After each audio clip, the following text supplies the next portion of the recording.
Good morning students. आज हम class 10th का चैप्टर 2 से स्टार्ट करने जा रहे हैं आपकी बुक को। जिन बच्चों के पास बुक नहीं है मैथ की, वो डिस्क्रिप्शन बॉक्स में जाके लिंक दी हुई है, वहां से अपनी बुक डाउनलोड कर सकते हैं। चाहे हिंदी मीडियम के हो या इंग्लिश मीडियम के, वो बच्चे ध्यान से समझे कैसे होंगे क्वेश्चन। चैप्टर का नाम है पॉलिनोमियल। ठीक है, पॉलिनोमियल का मतलब ये होता है कि कोई भी बीजगणितीय व्यंजक यानी कि कोई भी एल्जेब्रिक एक्सप्रेशन जो अनलाइक टर्म्स हो, यानी एक जैसे ना दिखते हो, उनसे बने समीकरण को, उनसे बनी इक्वेशन को पॉलिनोमियल कहते हैं। जैसे मान लो मैंने कोई ये लिख दिया है। अब इसमें क्या है कि सारे अलग अलग हैं, भले ही सब में x है लेकिन x की पावर सभी में अलग अलग है। यहाँ पे 3 है, यहाँ 2 है, यहाँ 1 है और यहाँ पर 1 भी नहीं है। अब पॉलिनोमियल कई टाइप के होते हैं। ये 3 टाइप के हैं। पहला है मोनोमियल, दूसरा बायनोमियल, तीसरा ट्राइनोमियल। हिंदी में मोनोमियल को एक पद जिसमें हो, बायनोमियल यानी 2 पद हो, और ट्राइनोमियल यानी कि 3 पद हो। ठीक है, अब इन्हें कुछ एग्जाम्पल में बता देता हूं कैसे होते हैं। मोनोमियल का मतलब यह है कि कोई भी ऐसा टर्म, कोई भी एक टर्म यानी 3x 2y कुछ भी 3, ये सब क्या है, मोनोमियल है। उसके बाद आता है बायनोमियल। बायनोमियल मतलब है कोई 2 अनलाइक टर्म से बनी एक्सप्रेशन, यानी कोई 2 अनलाइक यानी एक जैसे ना दिखने वाले से पदों से मिलकर बना समीकरण बायनोमियल कहलाता है। ठीक है, बायनोमियल जैसे x² + 2 या x³ + 2x या x³ + 2x², यानी कुछ भी हो सकता है जो 2 एक जैसे ना दिखे, वो बायनोमियल कहलाता है। ट्राइनोमियल यानी कि 3 टर्म हो। कितने टर्म्स हो? 3 टर्म्स हो, और तीनों ही कैसे हो, अलग अलग हो, उसे ट्राइनोमियल कहते हैं। जैसे x³ 2x² + 2, कुछ भी जो 3 टर्म से मिलकर बना हो, उसे ट्राइनोमियल कहते हैं। क्लियर? अब इसके बाद भी यदि 3 के बाद 4 या 4 के बाद 5 हो, तो उसे 4 टर्म्स मोनोमियल, 5 टर्म्स मोनोमियल ऐसे बोलते हैं। तो इसलिए चैप्टर का नाम है पॉलिनोमियल। यहाँ पे हम 2 टर्म्स मतलब जिनकी पावर 2 होगी ना, उनके बारे में बात करेंगे। उससे पहले 2.1 एक्सरसाइज पे आते हैं। इसको कैसे सॉल्व करेंगे उसको भी हम सीखेंगे। देखिए, हमारे यहाँ 2 एक्सिस होती हैं, x और y। आपका पहला क्वेश्चन ये कह रहा है कि कोई एक y है जिसकी वैल्यू px यानी x के टर्म्स में हमें निकालनी है, और उसके काफी सारे क्वेश्चन, जैसे एक ये क्वेश्चन दे रखा है, एक आपका ये दे रखा है। ठीक है ना, ऐसे तमाम क्वेश्चन आपके बुक में दे रखे हैं एक्सरसाइज में। तो मैं आपको कोई क्वेश्चन समझा नहीं रहा हूं, मैं आपको बस एक कॉन्सेप्ट समझा रहा हूं, जिससे कि आपको ये पता चले कि इसके कितने जीरोज होंगे। जीरो का मतलब समझते हैं, कितनी वैल्यू निकल के आएंगी एक्स की या वाई की। ठीक है, इसको समझेंगे कैसे। अब ये लाइन इन एक्सिस को कहीं ना कहीं काटेगी। हमारा इक्वेशन है y = px, यानी कि x की वैल्यू जितनी होंगी उतनी ही वैल्यू कितनी निकल के आएंगी, y की। अब ये कैसे पता चलेगा कि x की वैल्यू कितनी है? तो बस आपको एक छोटी सी बात समझनी है कि ये लाइन इस x एक्सिस को, ये पूरी एक्सिस को, ये पूरी एक्सिस x एक्सिस है, इसको जितनी बार काटेगी, उसको जितनी बार काटेगी ये लाइन, उतना ही आंसर होंगे। जैसे ये लाइन, पहला क्वेश्चन क्या है आपका, ये y एक्सिस है, ये x एक्सिस है, और ये लाइन इसको ऐसे टच कर रही है। तो ये बताओ, ये लाइन x एक्सिस को कितनी बार काट रही है? काट रही है या नहीं काट रही ना? बिल्कुल नहीं काट रही। तो इसकी वैल्यू क्या निकल के आएगी? 0। जैसे दूसरा क्वेश्चन है आपका, ऐसे करके ऐसे है, तो ये लाइन इस x एक्सिस को कहां काट रही है? इस पॉइंट पे। तो इसका आंसर कितना निकल के आएगा? 1। ठीक है, और एग्जांपल्स ले लेते हैं। देखिए, पहला सवाल आपका ये है, ये x एक्सिस है, y एक्सिस है, और एक लाइन इसको ऐसे कट कर रही है। अब आपको केवल इतना देखना है कि ये लाइन x एक्सिस को कितनी बार कट कर रही है। यहाँ पे ये लाइन इस x एक्सिस को कहीं भी टच नहीं कर रही, क्योंकि ये क्या है, इसके पैरेलल है। तो इसकी वैल्यू आंसर कितना निकल के आएगा? 0। अब यहाँ पे आप देखो, सेकंड क्वेश्चन आपका ऐसा है, तो ये वाली लाइन x एक्सिस को कहां पे कट कर रही है? केवल एक जगह पे। इसका आंसर निकल के आएगा 1। ये x एक्सिस को कहां कट कर रही है? 1 2 3, ये 3 पॉइंटों पे कट कर रही है, इसके लिए इसका आंसर निकल के आएगा 3। बाकी जितने भी क्वेश्चंस हैं आपको मुझे करके सेंड करने होंगे। ठीक है, अब मैं आपको एक्सरसाइज 2.2 सिखाने जा रहा हूं और उसको ध्यान से सीखना, क्योंकि इसमें से एक क्वेश्चन 100% आने जा रहा है। देखिए, इस एक्सरसाइज को समझने से पहले आपको मैंने कहा जो फैक्टराइजेशन सिखाए थे वो आपको सीखने पड़ेंगे। ठीक है ना, फैक्टराइजेशन जिसने नहीं देखे हो उसकी लिंक डिस्क्रिप्शन बॉक्स में, वहां जाके देख ले पहले। उन सबसे पहले आपको फैक्टराइजेशन करना आना चाहिए। मैंने उस दिन भी बताया था आपको जब सिखाया वीडियो में कि फैक्टराइजेशन अगर नहीं आते हैं तो आप कुछ नहीं कर पाएंगे मैथ्स में, खासकर 10th के मैथ्स में, 12th के मैथ्स में, या जहां भी आप जिस भी फील्ड में है, चाहे फिजिक्स पढ़े या कुछ भी, तो फैक्टराइजेशन वाली वीडियो जरूर देख लें। अब यहाँ पे कुछ बच्चों ने मुझसे पूछा था कि सर कॉमन निकालना नहीं आता, तो इसको ध्यान से देखना, दोनों चीज सिखाऊंगा और इससे कैसे रिलेट करेंगे एक्सरसाइज 2.2 उसको भी देखना है। सबसे पहले हमें इसका क्या करना होगा, middle term split. Middle term split के लिए मैंने आपको क्या बताया था कि 8 का इसमें मल्टीप्लाई था 8x²। देखिए 8 का और x² का मल्टीप्लाई किया तो क्या है 8x²। ठीक है, मुझे 8 लाना है, कैसे लाऊंगा मैं, x² - 4 + 2, यानी कि मुझे यहाँ पे जोड़ना है। ये कैसे पता चलता है कि जोड़ते हैं या घटाते हैं, तो मैंने बताया था इस साइन से। अगर यहाँ माइनस है तो यहाँ माइनस होगा यानी सब्ट्रैक्शन होगा, और यहाँ प्लस है तो यहाँ ऐड होगा यानी जोड़ने हैं। ठीक है, x लिखा, ये 8 लिख दिया, क्या हो गया x² - 4x - 2x + 8। ये माइनस कैसे हुए, इस माइनस की वजह से, ये माइनस प्लस माइनस और ये माइनस से 4 माइनस। अब कॉमन कैसे निकालते हैं यहां सीख लो। ये x² है तो इसको मैं कैसे लिख सकता हूँ, x × x।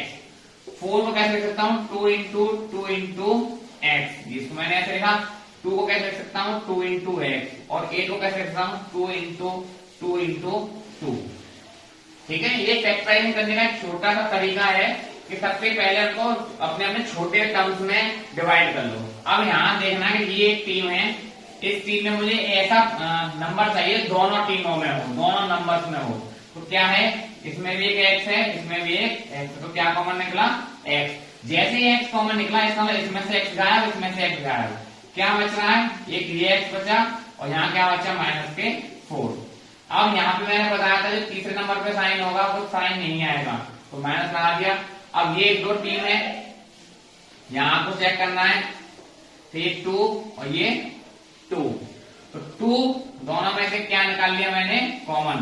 क्या बचा, जैसे 2 खत्म हुआ क्या बचा, x, और ध्यान रखना साइन का, चिन्ह का, ये माइनस है ये प्लस है तो क्या आएगा यहाँ पे माइनस, और ये क्या बचा, 2 × 2 = 4। तो ये दोनों नंबर एक से आने चाहिए हमेशा। ये हो गया x - 4 और x - 2। अब यदि मैं इनको इक्वल रख देता हूं 0 पे, यानी कि x - 4 = 0 और x - 2 = 0, तो जब मैं ऐसे रखता हूं तो 4 को मैं पहले कहां ले जाऊंगा, इस तरफ, तो किसका हो जाएगा ये, प्लस का। ये तो सबको आता होगा कि जब माइनस का है इधर जाने पर किसका हो जाता, प्लस का, और जब प्लस का हो तो किधर जाता, माइनस का। तो अब x को ऐसे 2 के साथ करूंगा मैं, 2 को इधर ले गया तो क्या हो गया, x की वैल्यू आ गई 4 और 2।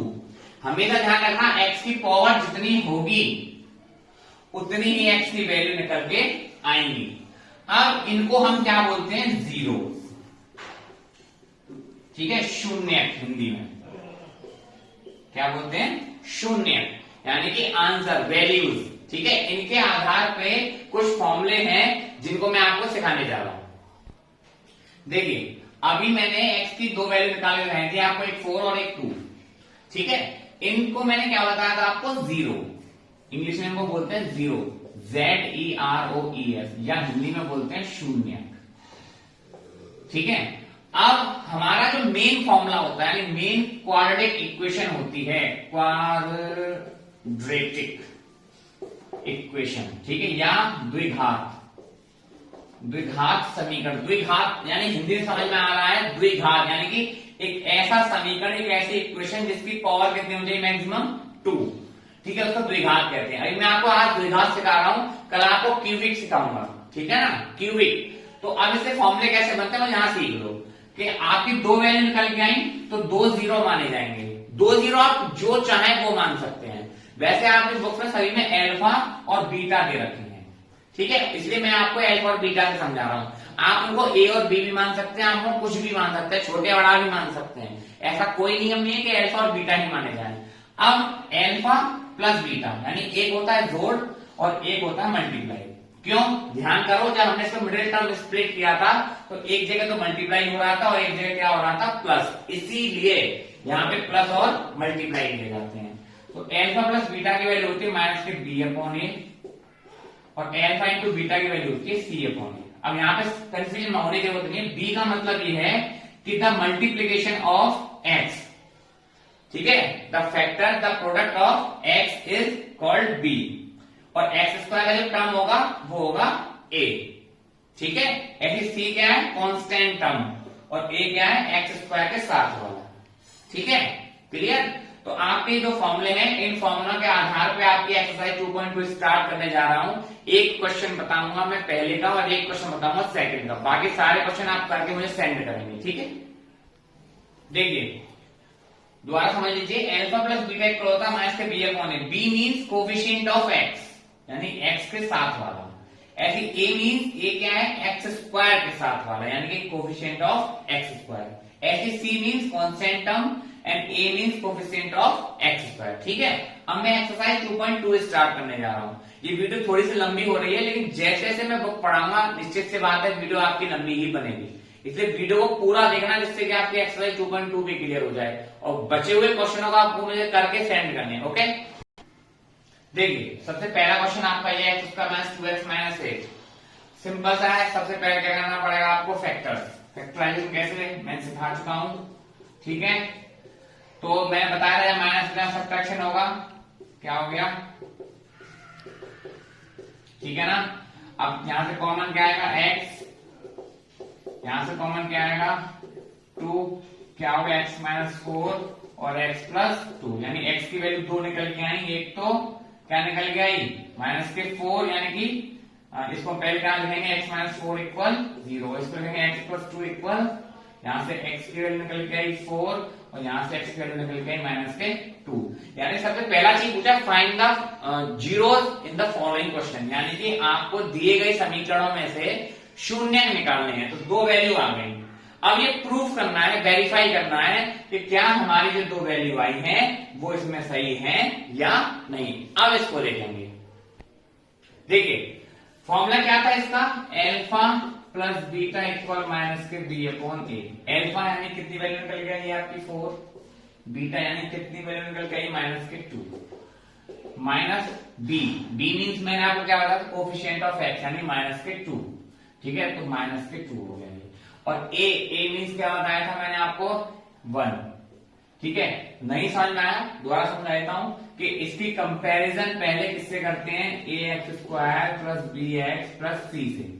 तो ए की वैल्यू यहां से क्या निकल के आएगी 1, क्योंकि यहाँ पे एक्स स्क्वायर है, यहाँ एक्स स्क्वायर है, यहाँ पे ए है, लेकिन यहाँ पे कुछ नहीं है, कुछ नहीं है तो क्या मानते हैं हम 1 मानते हैं। ऐसे यहाँ बी है और यहाँ पे कितना माइनस के 2। ध्यान रखना है अगर माइनस है तो माइनस, प्लस है तो प्लस, ये देना ही पड़ेगा। सी के क्या लगाएंगे हम माइनस के 8। अब मैंने वैल्यू लगा दी, एल्फा की एल्फा लगा दी, बीटा की बीटा लगा दी, बी की जगह बी, ए की जगह ए। ये दोनों इक्वेशन बराबर होनी चाहिए। 4 में से 2 जाएंगे, कितने बचेंगे 2, और 1 का डिवाइड कितना दूंगा 2 में, तो कितनी बार जाएगा 2 बार। माइनस माइनस क्या हो गया प्लस। तो पहली इक्वेशन प्रूव हो गई। अब दूसरी इक्वेशन प्रूव करेंगे हम, एल्फा इंटू बीटा इक्वल क्या बताया था मैंने, सी अपॉन ए। एल्फा क्या है 4 मल्टीप्लाई बीटा क्या है माइनस के 2, सी कितना है, सी कितना है माइनस के 8 और ए कितना है 1, तो 4 2 जा 8 और 4 2 जा 8। क्या मैं समझा पाया हूं आपको, ये एक्सरसाइज 2.1 का पहला क्वेश्चन है। हिंदी मीडियम हो या इंग्लिश मीडियम हो, ध्यान से इस वीडियो को देख ले। अब मैं एक्सरसाइज 2.2 का सेकंड का फर्स्ट सिखाने जा रहा हूं कि उसमें क्या दिया हुआ और कैसे करना है, ठीक है। उसके बाद हम कल क्यूबिक इक्वेशन यानी आज मैंने क्वाड्रेटिक इक्वेशन सिखाई, क्यूबिक इक्वेशन सीखेंगे और सबसे इंपोर्टेंट चीज सीखेंगे अगली वीडियो में, वो है डिवाइड। डिवाइड कैसे करेंगे, ठीक है, वो सीखेंगे। देखिए सेकंड का फर्स्ट क्वेश्चन का पहला क्वेश्चन है 1/4 माइनस 1, ठीक है। क्वेश्चन ये है find the quadratic equation when given that the sum of roots and product of roots, यानी कि उस द्विघात समीकरण को ज्ञात कीजिए जिनके मूलों का योग 1/4 और गुणनफल -1 है, ठीक है। दोबारा समझाते हैं, ये जो पहला नंबर दे रखा है वो जोड़ है, यानी अल्फा प्लस बीटा के बराबर है, और ये दूसरा नंबर जो दे रखा है वो प्रोडक्ट के बराबर है। ये जोड़ हो गया, ये प्रोडक्ट हो गया। आपको बस इतना करना है कि फॉर्मूले में फिट करना है। फॉर्मूला क्या है, एक्स स्क्वायर माइनस, यहाँ पे अल्फा प्लस बीटा लगा के हम क्या करेंगे, सम ऑफ रूट। ध्यान रखना, रूट्स लिख दिया मैंने, रूट्स को जीरो भी बोलते हैं, जीरोस भी और रूट्स बात एक ही है। ये एक्स प्लस सम ऑफ हो गया प्रोडक्ट ऑफ रूट इक्वल 0। ठीक है, एक्स स्क्वायर माइनस, यहां पे सम ऑफ रूट कितना है, ये वाला, यानी 1/4x। ये कितना है, माइनस के 1।